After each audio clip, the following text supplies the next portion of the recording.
नमस्कार, माझ्या चॅनलमध्ये तुमचं सगळ्यांचं मनापासून स्वागत। तर आजच्या व्हिडिओमध्ये आपण बघूया तिळाची सुंदर अशी डॉल तयार कशी करायची। मी 2 लेयर दिलेले आहे। फ्रॉकच्या आपण 2 लेयर, 3 लेयर, 4 लेयर आपल्याला जेवढ्या हव्या आहेत तेवढ्या देऊ शकतो, पण मी इथे 2 लेयरची डॉल सांगणार आहे। अशा प्रकारच्या बऱ्याच वस्तू आपण घरीच तयार करू शकतो। तर त्या कशा करायच्या याचे मी बरेच व्हिडिओ अपलोड केलेले आहेत। आपण तिळवा करतो तर त्या तिळव्यासाठी जी ज्वेलरी लागते त्याचे पण व्हिडिओ माझ्या चॅनलवर मिळून जाईल। तर माझे व्हिडिओ बघण्यासाठी माझ्या चॅनलला सबस्क्राइब नक्की करा आणि हा व्हिडिओ आवडल्यास लाईक करायला विसरू नका। कुठल्याही फेस्टिवलसाठी लागणाऱ्या रांगोळ्या ज्या आहेत त्यांचे डिझाईन्स मी अपलोड केलेले आहे। तर अशा प्रकारे बऱ्याच वस्तूंचे रांगोळ्यांचे व्हिडिओज माझ्या चॅनलवर आहेत आणि ते व्हिडिओ बघण्यासाठी तुम्हाला माझ्या चॅनलला सबस्क्राइब करावं लागेल। त्यासाठी माझ्या चॅनलला सबस्क्राइब करा आणि व्हिडिओ जर आवडले तर लाईक करायला विसरू नका। तर चला मग आजच्या व्हिडिओला सुरुवात करूया। बघूया कशी करायची ही डॉल। मी इथे घेतली आहे 1 वाटी साखर। त्या साखरेचा मी कमी गॅसवर पाक तयार करून घेणार आहे। छान फिरवत राहायची त्याचा पाक तयार होतपर्यंत। पण पाक तयार करण्यासाठी पाण्याची गरज नाही, पाणी टाकायचं नसते। हळूहळू साखर मेल्ट होत जाईल आणि छान असा त्याचा पाक होईल। पहिले असे गळे तयार होते, त्यानंतर हळूहळू पाक तयार व्हायला सुरुवात होते। पाक तयार होतपर्यंत छान असं फिरवत राहायचं आणि असेच तिळाचे वेगवेगळे पदार्थ बघण्यासाठी माझ्या चॅनलला सबस्क्राइब नक्की करा। मी हलव्याचे ज्वेलरीचे व्हिडिओज अपलोड केलेले आहेत। आता तिळाच्या वस्तू ज्या आहेत त्या कशा करायच्या त्यांचे पण व्हिडिओ करणार आहे। तर पाक झालेला आहे। तर जेवढा साखर घेतली 1 वाटी तेवढंच मी तीळ घेते आहे आणि तीळ टाकल्यावर छान असं मिक्स करून घ्यायचं आणि ते मिश्रण गरम असेपर्यंतच छान लाटून घ्यायचं। मी ते ओट्यावरच लाटणार आहे, त्यामुळे मी ओट्यावर थोडंसं तेल लावून घेतलेलं आहे आणि तिथे सगळं मिश्रण टाकणार आहे आणि ते गरम आहे तोपर्यंत छान लाटलं जाईल। नंतर कडक येते त्यामुळे ते लाटल्या जाणार नाही। जमते तेवढा पातळ लाटण्याचा प्रयत्न करायचा। गोल जमत असेल तर गोल पण लाटण्याचा प्रयत्न करायचा। लाटण्याला पण थोडं तेल लावून घ्यायचं। अशा प्रकारे कधी-कधी हाताने पण सेट करावं लागते, पण हाताने सेट करताना थोडं काळजीपूर्वक करायचं। चटके लागण्याची शक्यता असते, कारण साखरेचा पाक असतो त्यामुळे चटके बसतात थोडेसे। तर थोडंसं आरामात करायचं। छान अशी पोळी जमते तेवढी पातळ लाटण्याचा प्रयत्न करायचाच। अशा प्रकारे थोडीशी गोलाकारात लाटण्याचा आणि पातळ लाटण्याचा प्रयत्न करायचा आणि याला फ्रॉकचा आकार देण्यासाठी मी स्टीलचं एक बाउल घेतलेला आहे। आपल्याला ज्या आकाराचं घेर तयार करायचा आहे त्या आकाराचा बाउल घ्यायचा आहे। अशा प्रकारे पूर्णपणे लाटून झालेला आहे आणि खालचा घेर सेट करण्यासाठी हे बाउल घेतलेला आहे। त्या बाउलवर मी छान खालचा घेर सेट करून घेते आहे। हे गरम असल्यामुळे थोडेसे चटके बसतात, थोडंसं हलक्या हाताने करावं लागते आणि गरम आहे तोपर्यंतच सेट करता येईल। थंड झाल्यावर ते कडक येते त्यामुळे तुटण्याची शक्यता असते। आणि आता तसाच एक वरचा घेर तयार करण्यासाठी परत मी अर्धी वाटी साखर घेतलेली आहे आणि त्याचा पुन्हा पाक तयार करून घ्यायचा आणि अर्धी वाटी साखरेसाठी अर्धी वाटीच तीळ घ्यायचे। छान पाक तयार होऊ द्यायचा पहिले। पाक तयार झाल्याशिवाय त्यामध्ये तीळ टाकायचे नाही, त्यामुळे गळे राहतात साखरेचे। तर छान अशी पोळी लाटल्या जाणार नाही।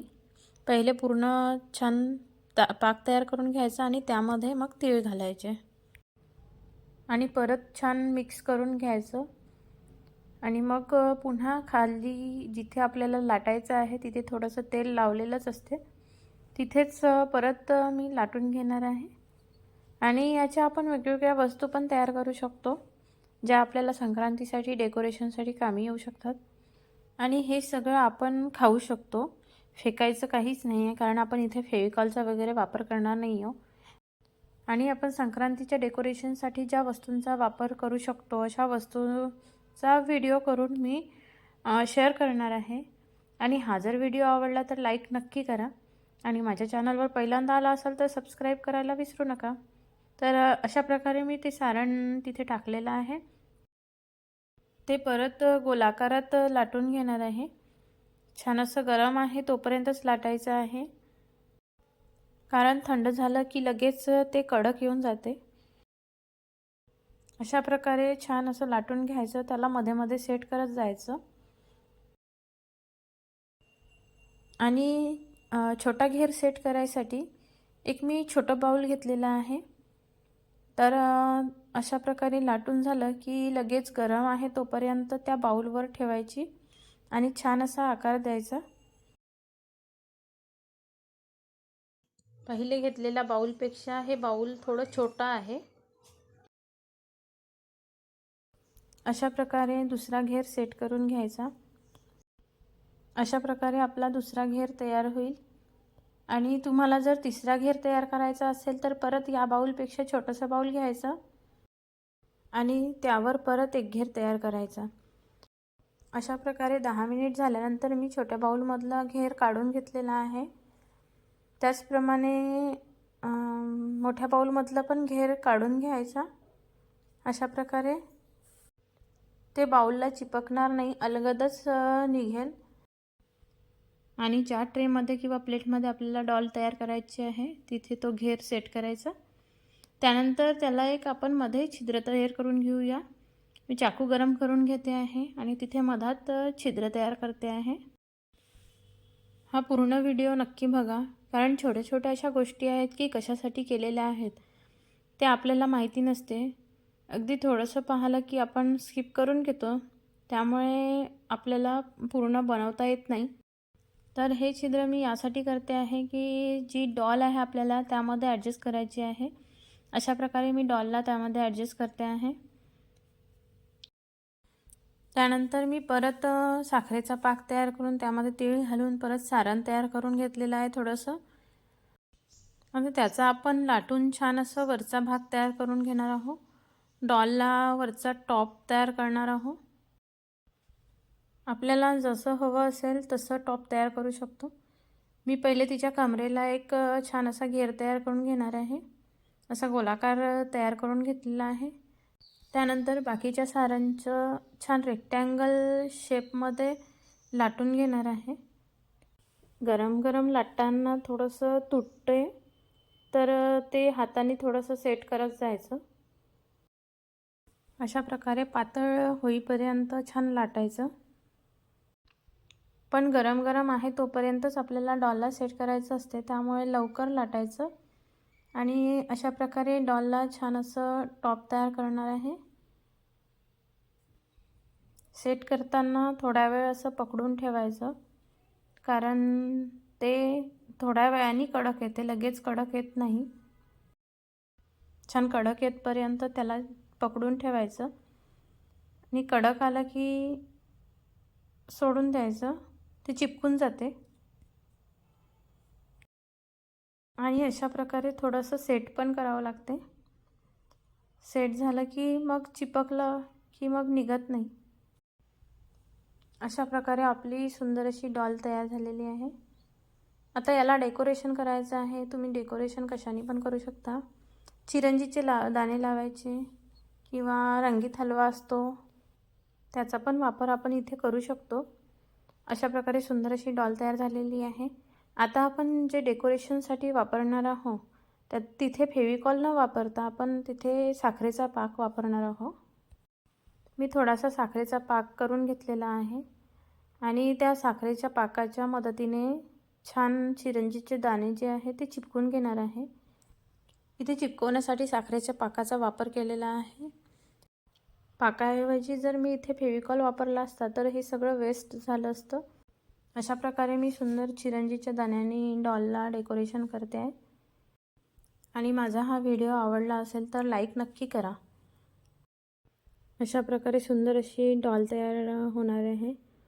तर इथे आपण अजून हलव्यानी कसं सजवायचं, तिला नेकलेस करायचा, बाजूबंद आणि मनगटे कसे तयार करायचे परत आहे। तर हा व्हिडिओ पूर्ण नक्की बघा। अशा प्रकारे एवढं डेकोरेशन झालेलं आहे। आपल्याला जेवढं पाहिजे आहे तेवढं आपण करू शकतो।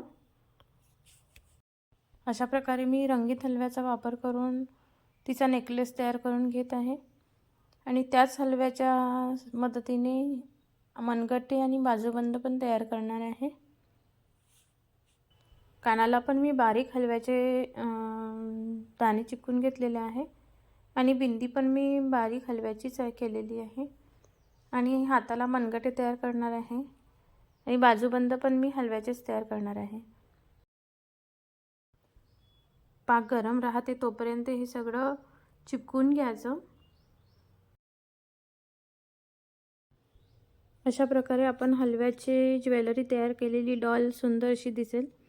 अशाच प्रकारे आपण वेगळ्या प्रकारचे मनगटे आणि बाजूबंद तयार कसे करू शकू। मी परत थोडंसं सारण तयार करून घेतलेलं आहे आणि त्याच्यापासून मी छान असे मनगटे, बाजूबंद आणि नेकलेस तयार करून घेणार आहे। अशा प्रकारे आकार देऊन त्याला छान नेकलेस तयार करून घ्यायचा। सेट होतपर्यंत थोडंसं पकडून ठेवायचं, तो आपणच चिपकून जाईल। त्याचेच मनगटे आणि बाजूबंद पण तयार करणार आहे। अशा प्रकारे छान असे मनगटे तयार करून घ्यायचे। परत त्यावर आपण हलवा चिपकवून त्याला छान सजावट करू शकतो। आपल्याला जशी सजावट करायची आहे तशी सजावट आपण करायची। तर अशा प्रकारे मी सुंदर असे मनगटे आणि बाजूबंद तयार करून घेतलेले आहे आणि त्यावर थोडेसे हलव्याचे दाणे जे आहे ते चिपकवणार आहे। अशा प्रकारे आपली सुंदर अशी डॉल तयार होणार आहे आणि यानंतरच्या व्हिडिओमध्ये जे आपण संक्रांतीच्या डेकोरेशनसाठी वस्तू वापरतो त्याचा व्हिडिओ अपलोड करणार आहे। तर तुम्ही माझ्या चॅनलवर पहिल्यांदा आला असाल तर सबस्क्राईब नक्की करा, कारण बऱ्याच डेकोरेशनसाठी ज्या वस्तू वापरतो आपण, सजावटीसाठी ज्या वस्तू वापरतो त्या आपण घरीच तयार कशा करू शकतो याचे व्हिडिओज मी अपलोड करणार। अशा प्रकारे आपली सुंदर अशी डॉल तयार झालेली आहे। व्हिडिओ आवडल्यास लाईक आणि शेअर करायला विसरू नका।